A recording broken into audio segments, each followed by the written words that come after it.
Class 7 থেকে 12 পর্যন্ত ছাত্রছাত্রীদের জন্য Edubhavan online education app Google Play Store থেকে ফ্রিতে ডাউনলোড করো, লিংক ডেসক্রিপশনে। বাংলায় কথা বললেই বাংলাদেশি তকমা দিয়ে দেওয়া হচ্ছে। মহারাষ্ট্রের ঘটনা টেনে পশ্চিমবঙ্গের বিধানসভায় বিজেপিকে দুষলেন মুখ্যমন্ত্রী মমতা বন্দ্যোপাধ্যায়। মমতার অভিযোগ, শুধুমাত্র বাংলায় কথা বলার জন্য তাদের বাংলাদেশে পাঠিয়ে দেওয়া হচ্ছে।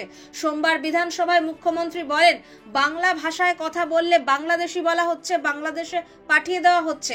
লজ্জা করে না আপনাদের? আধার কার্ড, প্যান কার্ড এবং অন্যান্য পরিচয়পত্র থাকার পরেও শুধুমাত্র বাংলা ভাষায় কথা বলার কারণে মহারাষ্ট্র বিজেপি সরকার এই কাজ করেছে। আমি তাদের ধিক্কার জানাই।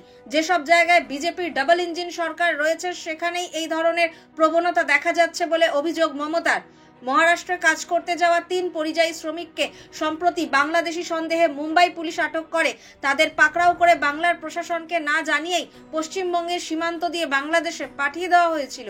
পরে ঘটনাটি পশ্চিমবঙ্গ পরিযায়ী শ্রমিক উন্নয়ন পর্ষদের নজরে আসে। রাজ্য প্রশাসনের উদ্যোগে সীমান্ত রক্ষী বাহিনীর তরফে ফ্ল্যাগ মিটিং করে ওই 3 জনকে আবার ভারতে ফিরিয়ে আনা হয়। রাজ্য পরিযায়ী শ্রমিক উন্নয়ন পর্ষদের চেয়ারম্যান তথা তৃণমূলের রাজ্যসভার সাংসদ সামিরুল ইসলাম রবিবারই এই ঘটনার কথা মুখ্যমন্ত্রীকে জানান।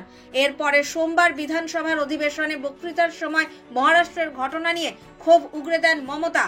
ওই 3 পরিযায়ী শ্রমিক আসলে পশ্চিমবঙ্গের বাসিন্দা বলে দাবি করা হচ্ছে। সামিরুল সমাজ মাধ্যমে জানান, যে 3 জনকে বাংলাদেশ থেকে ফিরিয়ে আনা হয়েছে তারা পশ্চিমবঙ্গেরই বাসিন্দা। 2 জনের বাড়ি মুর্শিদাবাদে এবং 1 জনের বাড়ি পূর্ব বর্ধমানে। সামিরুলের বক্তব্য, 10ই জুন রাজ্য পরিযায়ী শ্রমিক উন্নয়ন পর্ষদের নজরে আসে বিষয়টি। তারপরেই মুম্বাই পুলিশের সাথে যোগাযোগ করে ওই 3 জনের পরিচয়পত্র দেওয়া হয়।